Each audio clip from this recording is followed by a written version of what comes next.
Truly, we both loved beauty dearly. The story of Sleeping Beauty, as told by the good and bad fairies, by Trisha Shaskan, illustrated by Amit Tayal. People around here call me the Bad Fairy, or BF. My real name is Edna. I'm the one who cast that spell on Sleeping Beauty. That's not the whole story, though. The story begins before Beauty was born, when BF used to mean something different. I'm Edna's younger sister. I'm the so-called Good Fairy, otherwise known as Stella. You can't count on my sister for the whole story. I'm the one who knows it all. Pish posh, Stella. I'm more than 500 years old. I'm the one who knows it all. Now let me tell the story, please. I first met the king long ago. We became friends and he named me his BF, which stood for Best Fairy back then. I bewitched his castle. It still sparkles to this day. Yes, Edna was once the king's BF, but over time her mind got a little rusty. During one lunar festival, Edna overdid it and made the moon glow too brightly. It nearly blinded everyone. I told her to stop. Moonlight, Edna said, time to drop. She was supposed to say time to stop. The moon dropped fast. After that, Edna wasn't invited to anything. It was just too dangerous to have her around.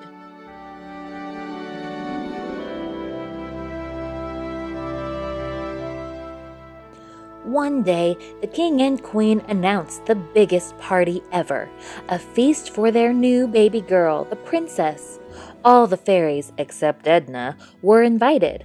Each of us prepared a special gift. I worked on gracefulness because, a princess shouldn't be klutzy. I did not get invited to the feast. A mistake, surely. The king wouldn't forget his BF, would he? So I prepared my gift for the princess, compassion. Every princess needs the ability to feel and understand the troubles of her people, right? On the day of the feast, the guard checked the guest list. I wasn't on it. I had never felt so bad in all my life. I loved the princess dearly, and I was going to give her my gift with or without an invitation. So I fired up my wings and flew in through a window. Stella was just about to give her gift of gracefulness. On the princess's 16th birthday, I shouted, she will prick her finger on a magic spinning wheel. The wound will stand for the suffering of the people of her kingdom, and it will remind the princess to be kind. Edna's spell began well enough, but then she said, don't worry, dear princess, when you die, your tears will comfort lives.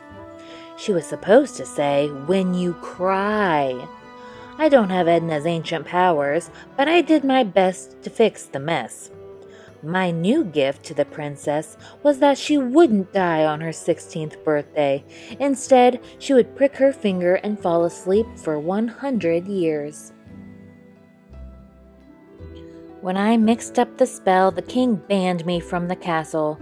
I didn't have a chance to fix my mistake, so I waited. On the princess's 16th birthday, I dressed up as an old woman. I snuck into the tower and spun the magic wheel myself. That way the princess wouldn't do it, and we could avoid the whole sleeping for 100 years mess. I knew Edna was up to something, so I followed her. Her plan began okay, but then the princess walked in. She'd seen a light in the tower. "Go away!" Edna yelled. But it was too late. The princess had already stumbled and pricked her finger. What a klutz.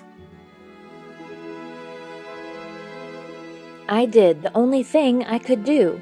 I put the entire castle to sleep. Vines grew and spread. They covered the walls and the tower where the princess slept. For years, everyone snoozed.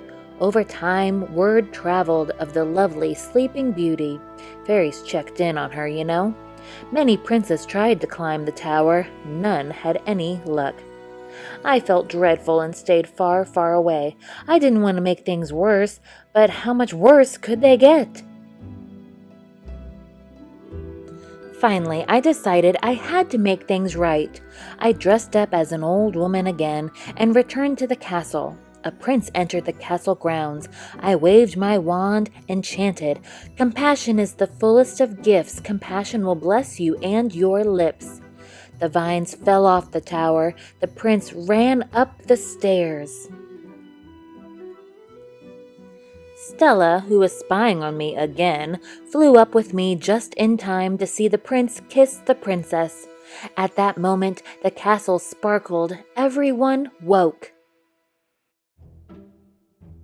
No one, except my sister, ever knew I was the one who broke the spell. People still call me the bad fairy, but that's okay. I was happy to hear the prince and princess had a lovely wedding. And I'm already working on a gift for their new baby girl.